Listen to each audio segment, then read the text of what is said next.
What's going on, champions? Today I wanted to give you a little bit of my perspective on a weight loss technique that's commonly used by fitness professionals in the industry. Now, I haven't really structured this talk. I'm just going to casually chat and jump from one thing to another, so do your best to keep up. Calorie deficits. So a calorie deficit, for those of you that don't know, is a technique used by fitness professionals in which they get their customers to burn more calories than what they consume. Okay, so they determine what their calorie count is for that day, and then they just make sure that they burn more calories than what they're eating in that day. And they try to stick them on that, and they might stagger it as they start improving and losing weight. They'll up the calories and back off the amount that they're burning. And they advertise and sell this technique by saying that you can eat all of the foods that you love and still lose weight. It's very attractive, and a lot of people do it, and they do lose weight, and they look fantastic when they do it. And it shows them eating cheeseburgers, eating chips, eating this, eating chocolates, and they're still dropping the weight. Wow, how do you do it? It's a calorie deficit, okay? So to give you a little bit of an example, I have not done any particular research as to how many calories are in what, so this is just an example.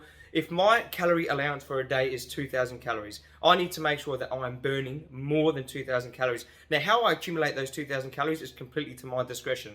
So, for example, I might eat a cheeseburger, Snickers bar, and a chocolate milk, and that accumulates to 2,000 calories, and I can literally do that every day because I love those foods. And as long as I'm burning more than 2,000 calories, whether it be walking, etc., it doesn't matter what I eat because I'm burning more calories than I'm consuming in that day. And if I do that, I'll lose weight. And chances are, yes, I will lose weight. Technically speaking, I'll lose weight. Statistically, I'll lose weight. However, you're solving one problem and you're creating a whole lot of other problems. So a lot of people are going on these calorie deficit diets. They're burning more than they're eating, and they're still eating the foods they love. But the foods they love, more often than not, is junk food. Okay, and again, this is how a lot of these coaches advertise this technique, by saying you can still eat the foods you love and lose weight. But in the process of doing so, they're creating a massive amount of inflammation in their body. They're extremely nutrient deficient, and their fatigue increases through the roof because they're not eating foods that are nourishing them. It creates so many different problems. But as long as they're looking at the scales and they're losing that weight, and their coach is keeping an eye on their calories and upping the calories a bit and dropping off the amount of calories that they're burning, or making little tinkers with their numbers, they're happy. And as long as they can satisfy their guts and their brains and eat the foods that they love, and they're losing that weight at the same time, that's all that matters. People, this is a big problem. People are creating health conditions and health problems from using calorie deficits, eating the foods they love on a long term.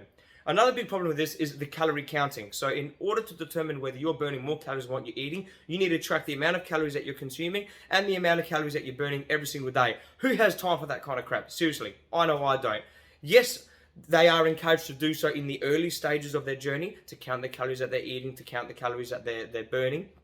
Which, if it isn't even that accurate, you can try your best to track the amount of calories that you're eating and burning, but you're only going to get whereabouts in doing so anyway. There's no real accurate measurement for the amount of calories you're burning and you're eating. But the problem is, you can't do that long term. Who's going to track the amount of calories they're going to eat day in, day out, and the amount of calories that they're burning day in, day out?